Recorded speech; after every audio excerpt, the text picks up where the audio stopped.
ये वो मुकाम है जहाँ पे इमाम हुसैन अलैहिस्सलाम ने उमर बिन साद से फरमाया कि मैं तुझे बच्चों का कत्ल माफ़ कर देता हूँ, अब भी मेरे कत्ल से बाज आ जा।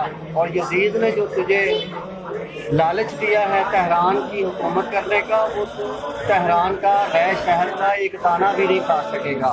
और ऐसा ही हुआ कि उसने मजलूम करबला को शहीद भी कर दिया और खुद मुख्तार के हाथों से कत्ल हुआ। और वो नए शहर का जिसकी खुद यजीद ने ज़मानत दी थी कि मैं तुझे हुक्मरान बनाऊंगा, उस जगह का वो दाना भी नहीं खा सका। और इमाम का ये फरमान सच हुआ।